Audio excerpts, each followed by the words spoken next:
dengan meninggalkan perkara-perkara yang dilarang oleh Allah Subhanahu wa taala. Untuk kita memudahkan diri kita masuk pada bulan Syaban. Karena dikatakan bila mana bulan Rajab ini tidak cedera, mendapat afiat wal muafat ad-daimah, maka kita dengan selesa boleh masuk pada bulan Syaban. Nah, bila mana bulan Syaban baik, maka kita termasuk orang yang berhak untuk mengadakan collection pada bulan Ramadan. Orang-orang yang masuk pada bulan Ramadan adalah orang-orang yang terpilih, agar supaya dia punya amalan dapat diterima oleh Allah Subhanahu wa taala. Makanya itu sebagaimana kita katakan pada awal ceramah kita pada bulan Rajab, awal Jumat, bila mana masuk bulan Rajab, malam Rajab itu sudah masuk dah, kita ditekankan membaca doa Rasulullah sallallahu alaihi wasallam untuk mempersiapkan diri kita, supaya kita punya amalan boleh diberkati dan diterima oleh Allah pada bulan Rajab, Sya'ban dan Ramadan. Allahumma barik lana fi Rajabin wa Sya'banah wa ballighna Ramadan. Ya Allah, berkatilah kami pada bulan Rajab ini dan bulan Sya'ban, dan berikanlah peluang untuk sampai pada bulan Ramadan. Kita berdoa pada 2 bulan ini agar kita selesa masuk pada bulan Ramadan. 2 bulan kita diberikan peluang kita muhasabah, membayar hutang kita. Kemungkinan ada puasa yang ketinggalan, kemungkinan ada solat kita belum kita tunaikan, yang terutamanya solat kita. Kemungkinan kita ada masalah dengan manusia, lebih berat lagi. Bagi Allah Subhanahu wa taala yang mempunyai syurga dan neraka, boleh mengazab kita, tapi pada waktu yang sama asal usul sifat dia dan asal usul nama dia adalah Ar-Rahman Ar-Rahim. Dalam semua surah kecuali surah At-Taubah, sebelum dibaca Allah memperkenalkan dirinya kepada kita, Bismillahirrahmanirrahim, dengan nama Allah yang Maha Pengasih lagi Maha Penyayang. Dia tidak baca semua sifat-sifat, dia boleh baca sifat-sifat. Ar-Rahmanir-Rahim, Al-Malikil Quddusis Salamil Mu'mini, Al-Muhaiminil Azizil Jab, panjang sangat. Baca 2 nama ini, di mana 2 nama ini daripada asal usul sifat Ar-Rahmah, rahmat Allah Subhanahu wa taala. Bila mana kita mendapatkannya, maka kita akan mendapat al-afiyah, as-sihha wal-afiyah, kesehatan dan ketenteraman zahir dan batin. Bila mana kita mendapat rahmat Allah Subhanahu wa taala. Makanya sebagian doa-doa wali, para wali waktu subuh dia baca 25. La ilaha illallah wallahu akbar kabira walhamdulillahi katsira wa subhanallahi bukratan wa asila. Allahumma inni as'aluka min fadlika wa rahmatik fa innahuma biyadik la yamlikuhuma ghairuk. Setelah memperbaiki akidah dia, la ilaha illallah wallahu akbar kabira walhamdulillahi katsira wa subhanallahi bukratan wa asila. Pondasi akidah. Yang menyebabkan Allah boleh redha kepada kita, barulah minta Allahumma inni as'aluka, ya Allah aku memohon daripada kamu, min fadlika, daripada karuniamu, wa rahmatik, dan rahmatmu. Fadlun fid dunya, keutamaan, kesejahteraan di dunia dan surga di akhirat. Rahmatnya adalah surganya. Fa innahuma biyadik, karena kedua-duanya ini karunia Allah di dunia ini dan rahmat di akhirat. Naam, termasuklah dia punya karunia dalam rahmat itu. Fa innahuma, karena sungguhnya dua perihal ini la yamlikuhuma ghairuk, tidak dimiliki selain daripada engkau ya Allah. Ulama menekankan, bacalah waktu kita nak sembahyang tahajud, bangun tahajud, baca waktu sujud, baca lepas salat, sebelum azan fajar, maka Allah akan memberikan kedua-dua yang kita minta ni. Naam, dua-duanya merupakan modal yang besar di dalam kehidupan kita. Naam, boleh mendapatkan karunia Allah, termasuklah afiat dia, ampunan dia. Naam, segala kita punya tindakan akan diberkati oleh Allah. Naam, dan di surga kita akan dimasukkan di sana. Naam, mudah-mudahan kita tanpa dihisap. Kita mengadakan i'tiraf di hadapan Allah Subhanahu wa taala bahwa dua-dua ini tidak ada orang yang boleh memberikan, meskipun agungnya agung, tak boleh. Allah saja yang boleh berikan. Nah, semua manusia perlu. Nah, bagaimanapun tingkatan manusia itu perlu dengan keutamaan Allah, karunia Allah, dan perlu kepada rahmat Allah. Itu hanya terjemahan. Al-fadlu diterjemahkan karunia Allah. Nah, belum memenuhi syarat dalam terjemahan. Makanya itu tuan-tuan perlu merenungi dan belajar bahasa Arab yang berkaitan dengan apa yang kita perlu baca di dalam solat dan wirid-wirid kita.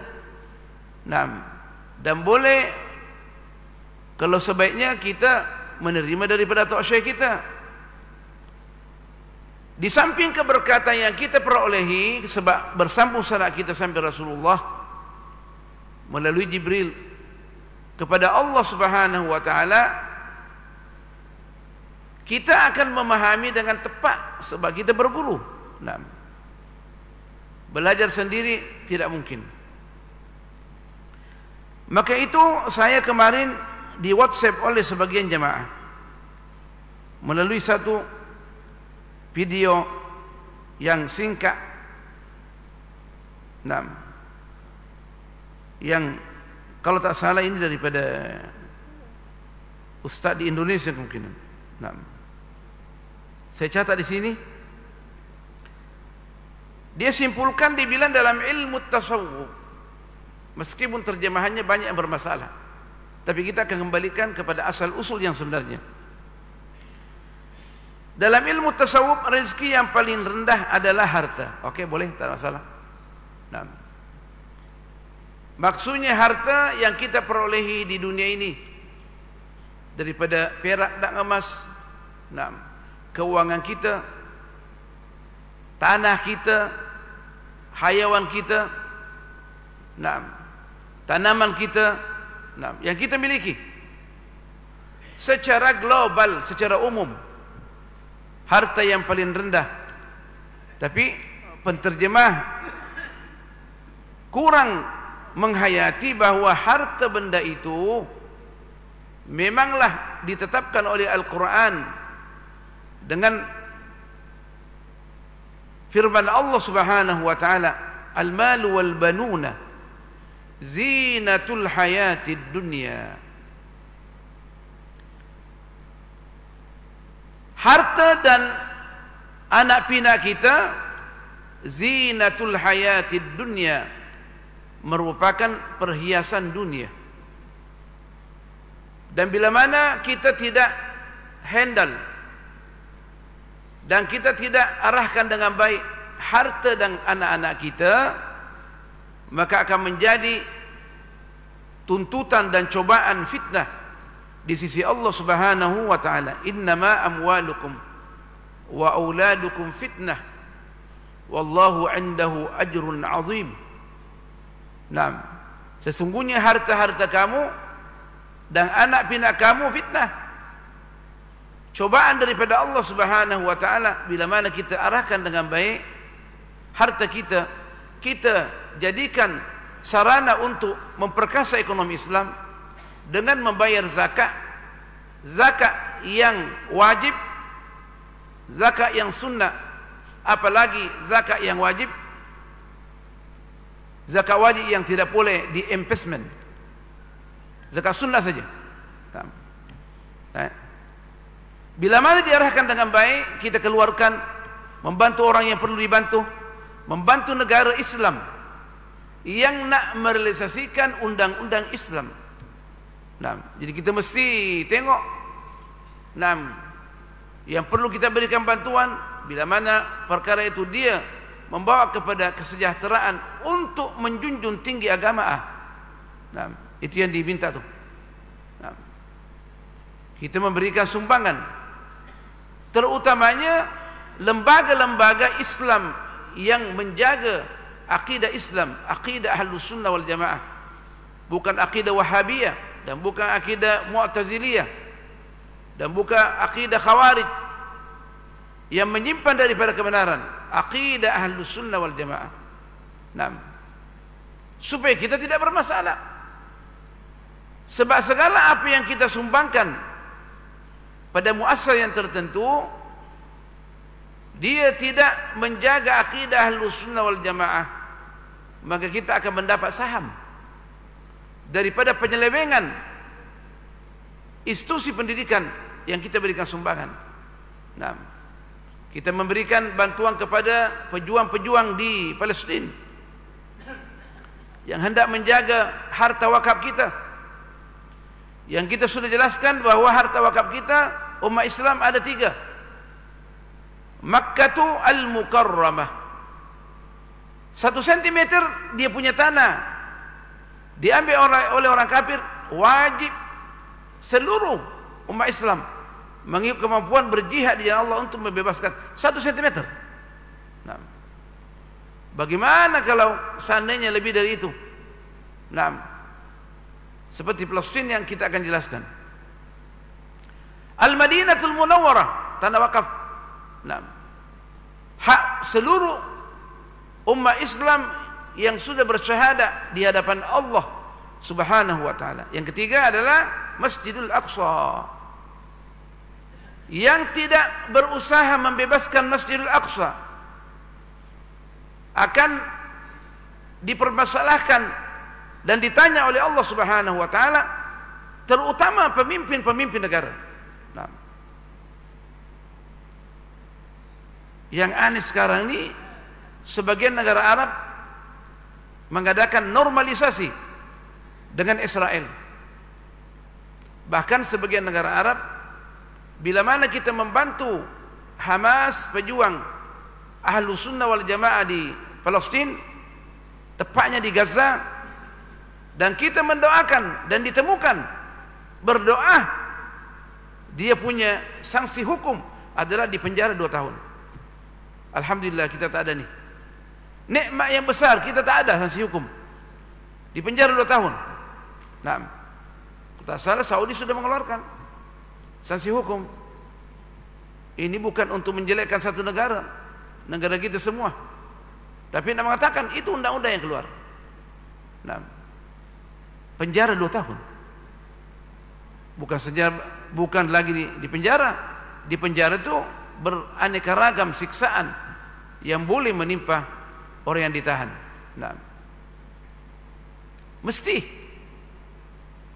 Mesti kita pertahankan tanah wakaf kita. Harta kita, itu harta kita. Harta umat Islam. Yang mana di dalam fiqhul Islami, seandainya satu negara Islam yang diserang oleh musuh Islam, dan kita tidak ada niat nak membebaskannya, maka kita dianggap berdosa. Dan untuk membebaskannya fardu kifayah, mengikut majority ulama, hampir semua ulama mengatakan demikian, ulama fikih. Nah, bila mana negara Islam diserang,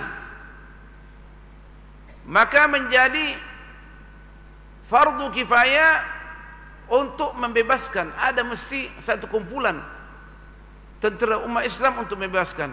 Kalau tak boleh, semua mesti mengambil saham mengikut kemampuan masing-masing. Tak boleh dengan jiwa dia dan harta dia, dengan harta dia saja, atau dengan jiwa saja, atau dengan doa dia. Kita mengirim harta kita untuk membebaskan tanah wakaf umat Islam. Orang kata untuk apa? Campur tangan dengan Palestin? Oh, itu berkaitan dengan akidah. Rasulullah SAW Isra Mi'raj, waktu nak berjumpa dengan Allah dari Masjidil Haram ke Masjid Al-Aqsa. Dua-dua ini dibangun oleh Sayyidina Ibrahim. Dibangun dulu Al-Masjidul Haram, meskipun sudah ada di zaman Adam AS tempat dia, tapi diperbaharui bangunan dia. Sudah lenyap bangunan dia. Setelah 40 tahun baru dibuat lagi Masjid Al-Aqsa. Sayyidina Ibrahim AS orang tua kita, dari segi keimanan, maka itu nanti dikubur ditanya, man abuka, siapakah ayah kamu wahai orang yang beriman? Setelah ditanya man rabbuka, siapa Tuhan kamu? Wa man nabiyuka, siapa nabi kamu? Lepas beberapa pertanyaan, man abuka, siapa ayah kamu? Ini berkaitan dengan ayat keimanan, yaitu jawabannya Ibrahim alaihissalam, bukan Ismail bin Mamat, tapi Ibrahim alaihissalam. Jadi kita kembali bahwa harta kita yang paling rendah adalah harta yang kita miliki secara umum, tetapi dia boleh menjadi jalan untuk sampai kepada kewalian. Saya jelaskan sedikit, tadi sudah dijelaskan, dimulai penjelasannya di Masjid Bukit Besar Sultan Muhammad. Kita sudah ketahui bahwa harta itu secara umum, termasuk anak-anak kita, hiasan dunia, dan boleh menjadi fitnah bila mana kita tak salurkan. Anak-anak kita, harta-harta kita, bila mana kita tak salurkan dengan baik, bimbing dengan baik, boleh menjadi musuh bagi kita di pada mahsyar. Harta kita mengatakan, dia kendalikan aku kepada berbuat maksiat, ya Allah. Anak kita mengatakan, ayah aku yang tidak mendidik aku dengan baik. Coba tengok. Sebab setiap orang nak menyelamatkan diri dia, dia tak peduli ayah dan ibu kan, dia tak peduli. Ini api neraka. Dialah yang menyebabkan saya tak mengenal engkau, ya Allah, dan tak mengenal junjungan Nabi kita Muhammad sallallahu alaihi wasallam, nabimu yang paling mulia dan paling engkau cintai. Dialah diseret kita. Jadi sebelum kita diseret oleh anak-anak kita menjadi fitnah, dikubur, dan waktu menghadap Allah Subhanahu wa taala, waktu kita nak melintas jejantas api neraka, kita hisab diri kita dengan harta yang kita miliki. Anak-anak yang di bawah tanggungan kita atau yang masih hidup, berikanlah bimbingan, berikanlah nasihat supaya kita boleh selamat. Harta yang kita tidak arahkan dengan baik, siksaan yang pedih akan menunggu kita. Walladzina yaknizuna az-zahaba wal fiddata wa la yunfiqunaha fi sabilillah fabashshirhum bi'adzabin alim. Orang yang menyimpang harta dia, tidak membelanjakan di jalan Allah Subhanahu wa taala. Di antaranya membelanjakan, mengeluarkan zakat dia. Hak orang-orang yang telah ditetapkan dalam Al-Quran, yang dikatakan al-asnafus thamaniyah, terutamanya al-fuqara wal masakin. Dan paling penting sekarang ini di Gaza adalah orang-orang yang berjihad di jalan Allah, yang mewakili kita untuk mengembalikan tanah umat Islam, tanah wakaf, yang mana kita akan dituntut oleh Allah Subhanahu wa taala. Dia tanah wakaf. Nah, bukan sembarang tanah. Tanah wakaf. Makanya itu ulama kata dia berkaitan pembebasan Palestin berkaitan dengan akidah. Nah, kita sudah ketahui bahwa ada 5 perkara yang wajib kita pertahankan di dalam kehidupan kita ini. Bila mana kita pertahankan dan kita mati syahid. Nah, yang dikatakan al-kulliyatu ad-diniyatul khamsah, permasalahan-permasalahan yang prinsipil dalam Islam, dalam kehidupan kita, yaitu roh kita, kehidupan kita, nyawa kita. Bila mana kita pertahankan, maka kita mati syahid. Agama kita sebelumnya, agama dulu mesti dipertahankan. Kemudian jiwa kita, kemudian akal pikiran kita. Kemudian kita punya nasab kita. Jangan sampai nasab kita cedera. Bukan maksudnya nasab itu dia mesti bersambung Rasul. Nasab di sini maksudnya adanya kita menjaga keturunan kita, jangan sampai ada faktor zina. Siapa pula dia? Tidak sah dia punya intisab kepada ayah dia. Makanya itu ditekankan perkawinan, jauhi perzinaan. Dan yang terakhir adalah harta kita. Mesti kita pertahankan. Kalau seandainya pencuri masuk di rumah kita, kita pertahankan. Kita punya harta dan kita mati syahid, langsung masuk surga. Ini tanah wakaf kita yang diambil oleh orang yang paling jahat di dunia ini, Zionis, dan yang menyedihkan dibela oleh Persatuan Bangsa-Bangsa. Semua senyap, karena memang Persatuan Bangsa-Bangsa didirikan untuk menjaga mereka dan untuk mengatakan orang Islam sangat berbahaya.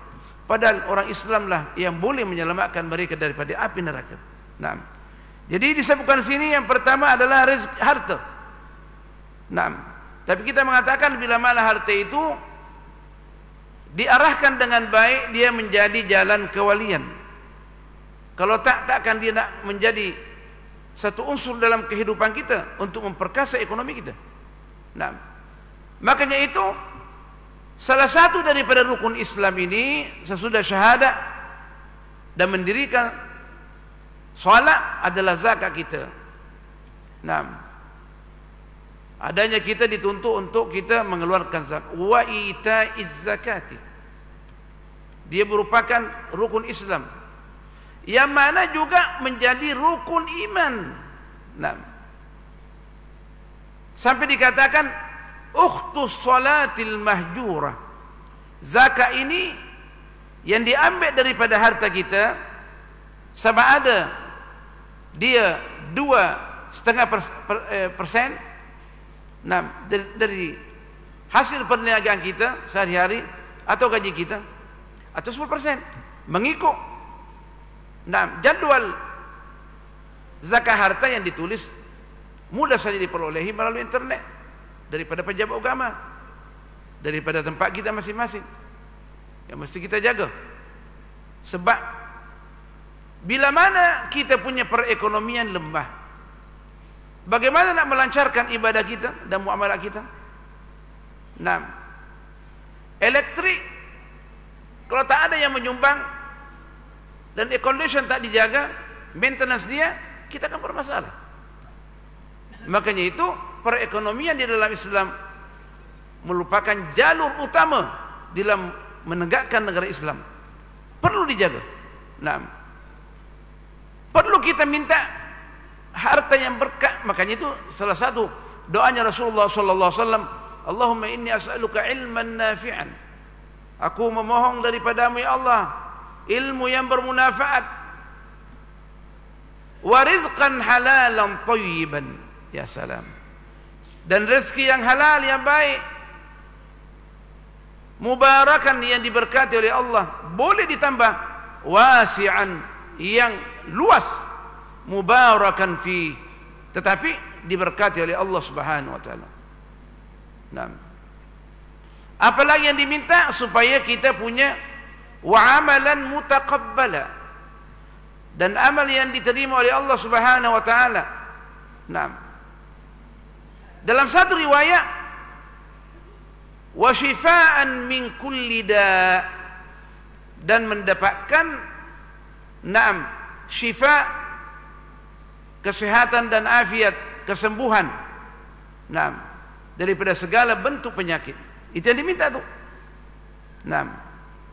Pertama dijelaskan mengenai ilmu pengetahuan yang bermanfaat, sebab dia merupakan rezeki yang tertinggi. Semestinya yang menulis, yang mengirim video ini, dia tulis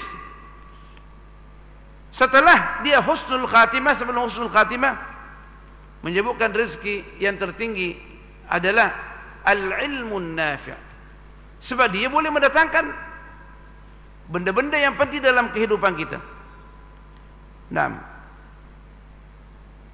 Kemudian yang kedua dia kirim di video ini, rezeki yang paling tinggi adalah kesehatan. Saya rasa ini terjemahan yang salah, tak tepat. Itulah resikonya menterjemahkan melalui Google. Sekarang ini semua orang kembali kepada Google, Maulana Google, semuanya Google. Padahal Google hanya menterjemahkan dasar-dasar definisi bahasa melalui kata-kata yang kita minta. Mengenai istilahan itu tidak mungkin. Saya mendengarkan penceramah baru mati di Indonesia. Dia menjelaskan kekafiran, mencampur adukkan kekafiran dari segi konsep bahasa dan kekafiran daripada konsep agama, asy-syara'. Satu kesalahan besar, sehingga sebagian ulama Indonesia mengkategorikan dia keluar daripada Islam. So memang dia tak bagus nak menyatukan pemahaman agama di dalam bernegara. Kita dalam Islam bernegara diminta untuk bertoleransi, tapi tidak kita nak bertolak ansur di dalam masalah akidah kita. Makanya itu, yang nak mengambil dalil daripada Al-Quran mestilah belajar daripada tok guru. Kita hanya ditekankan banyak membaca, tapi nak mengambil kesimpulan untuk membina satu hukum, sama ada hukum akidah atau hukum syariat atau hukum akhlak, mesti kita belajar melalui tok guru kita. Kalau tidak kita akan sesat dan menyesatkan orang lain. Ini sangat berbahaya.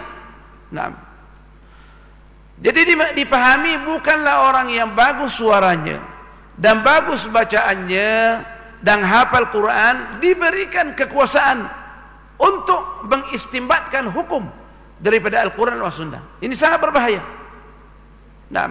Makanya itu kita tekankan semua tahfidzul Quran, lembaga tahfidzul Quran, setelah menghafal Quran mesti masuk namanya qismu alim.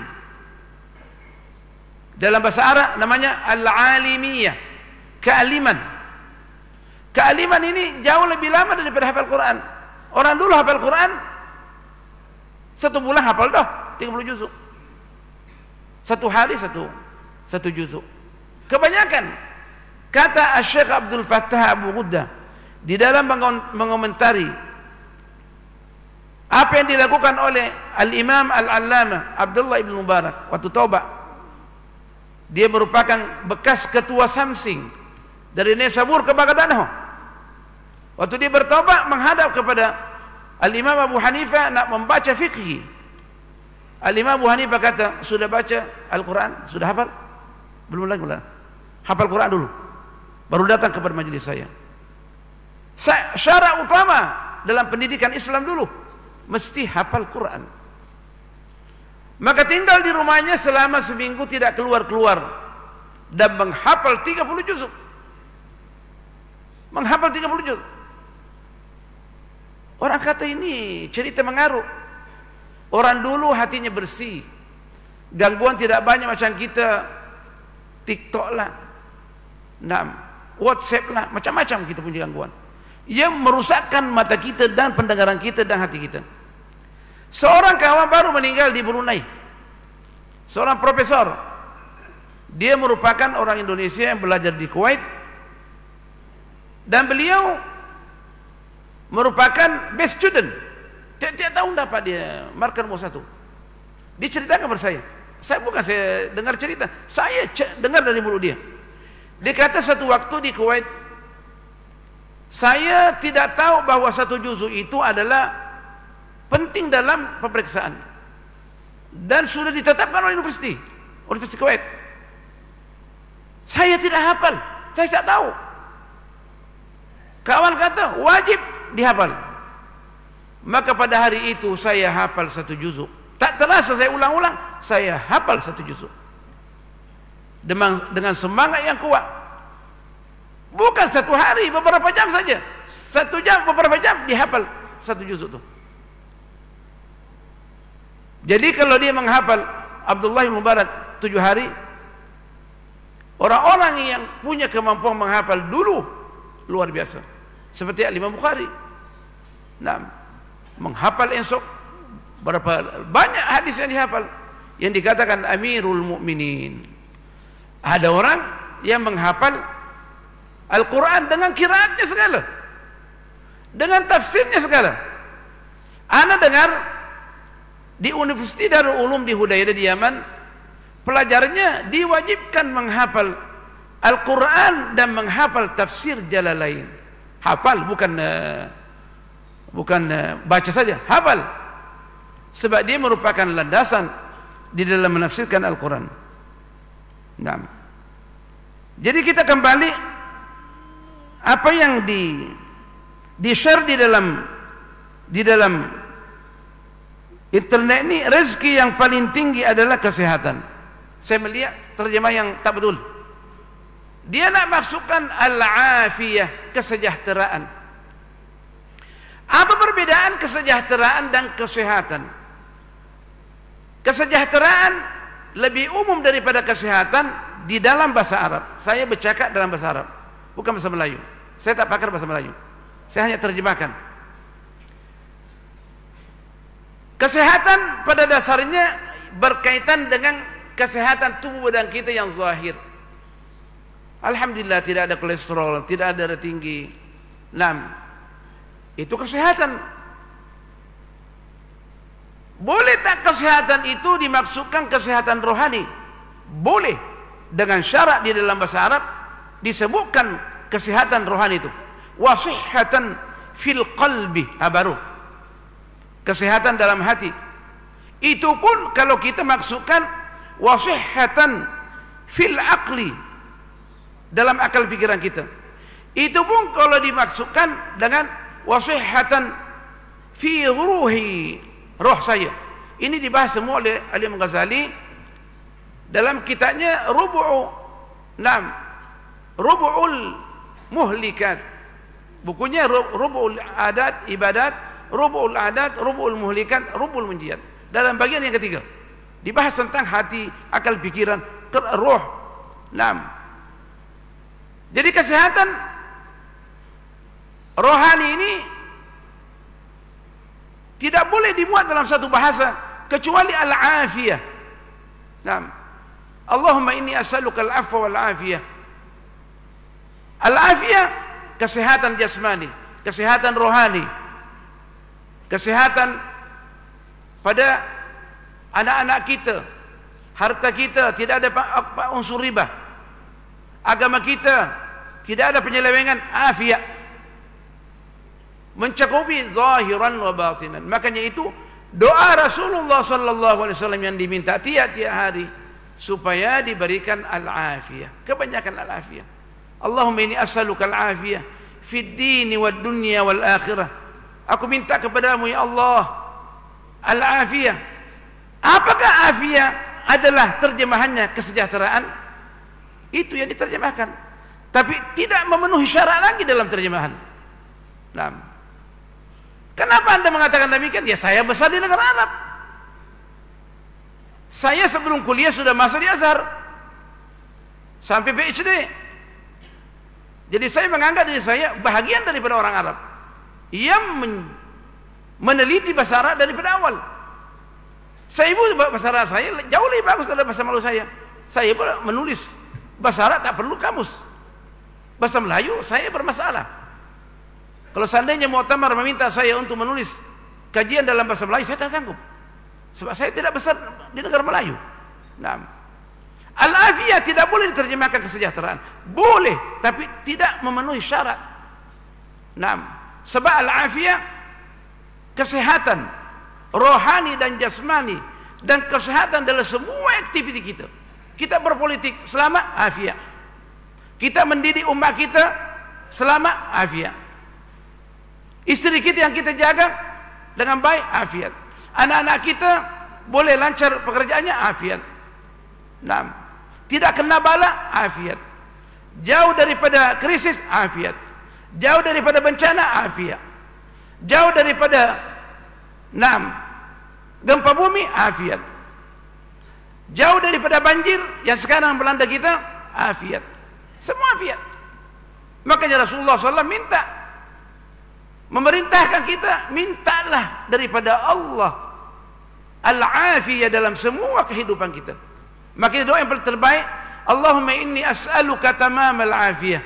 Ya Allah, limpahkanlah kepada aku afiyah yang sempurna, wa dawamal afiyah, dan afiyah yang berterusan. Naam. Wa syukra 'alal afiyah, dan bersyukur dan berterima kasih kepadamu daripada afiyah yang kau limpahkan kepada aku. Kemudian wal ghina 'anil nas, supaya tidak perlu bantuan orang lain. Tidak perlu bantuan daripada orang lain, bahagian daripada afiyah. Bahkan doa yang kita pohonkan dan jadikan wirid, Allahumma inni as'aluka al-afwa, ampunan, wal afiyah. Ampunan bahagian daripada afiat. Makanya itu kita ditekankan waktu minta daripada Allah, minta afiat. Orang Arab dan diterjemahkan dalam bahasa Melayu, kalau ditanya apa kabar, fi sihhatin wa afiyah, sehat wal afiyat. Nah, kita tanya, sehat wal afiyat ke jasmani? Oke. Bagaimana kita hubungan kita dengan Allah Subhanahu wa taala? Kalau kita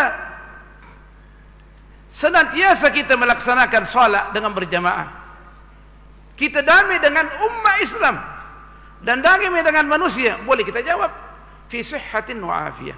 Tidak ada kedengkian terhadap orang lain. Dia adalah wa afiyah.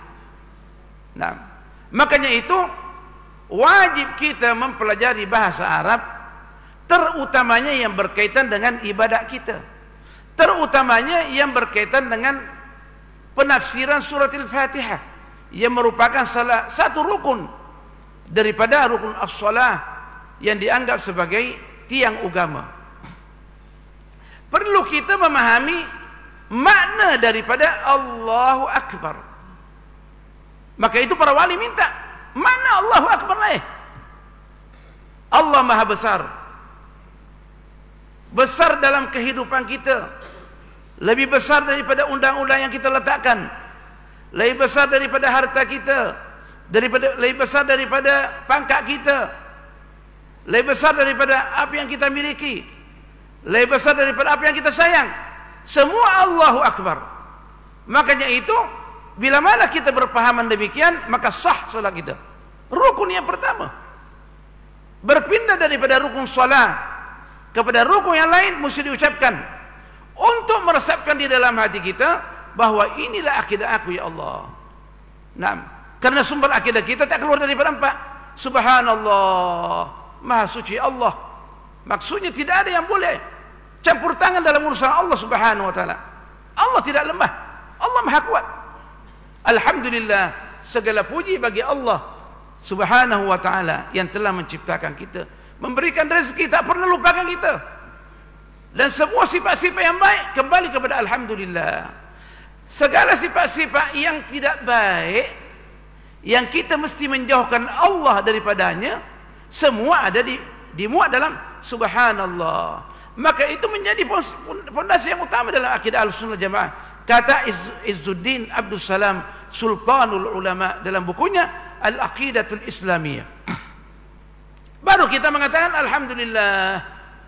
Setelah kita mengatakan tidak ada yang dapat memberikan pengaruh positif, negatif di dalam kehidupan kita kecuali Allah Subhanahu wa taala. Alhamdulillah, cukup. Apa kesimpulannya ya Allah? La ilaha illallah. Tidak ada Tuhan yang patut disembah dalam semua undang-undang manusia kecuali Allah Subhanahu wa taala. Bila mana undang-undang manusia bertentangan dengan undang-undang Allah, maka wajib secara akidah dan syariat didahulukan undang-undang Allah Subhanahu wa taala. Itu ya dia tuh. Sebab kita diciptakan oleh Allah untuk berbakti kepada Allah Subhanahu wa taala. Allah kata, aku ciptakan kau, ikut undang-undang aku. Di mana kita berada mestilah kita ikut dengan undang-undang tempatan. Saya tamu di Terengganu di Malaysia, wajib saya ikut undang-undang. Saya sekarang berada di dunia Allah, wajib saya tunduk kepada undang-undang Allah. Tetapi Islam selalu teransur. Selama tidak bertentangan dengan undang-undang Allah, kita boleh pakai. Undang-undang jalan kita boleh pakai, merah, hijau, kuning, dari Islam. La ilaha illallah. Kita tak boleh mensucikan Allah dan memuji Allah dan memperkasa kita mengikut kita punya pemahaman dan tingkah laku kecuali datangnya daripada Allah. Apa yang kita lakukan? Allahu Akbar. Maka Allahu Akbar ini adalah memenuhi semua 3 rukun daripada akidah Ahlussunnah wal Jamaah. Dan kita di dalam kehidupan kita kemungkinan sudah mengucapkan ini yang dikatakan al-baqiyatus shalihat, dan akan dijelaskan pada Jumat yang akan datang tentang apa yang datang kepada kita ini. Kita tak boleh mensucikan Allah, memuji Allah, memperkasa akidah kita. Kalau kita mengatakan Allahu Akbar, maka di situ rahasia ketuhanan yang mengatakan sakibakinya wahai hambaku, aku yang tangani. Apa yang diucapkan?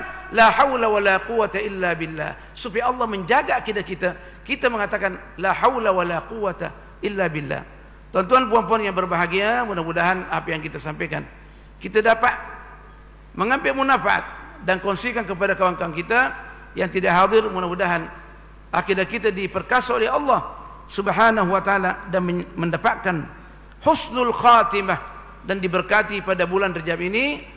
Bulan kita dituntut untuk mengadakan muhasabah dan berdamai dengan Allah Subhanahu wa taala.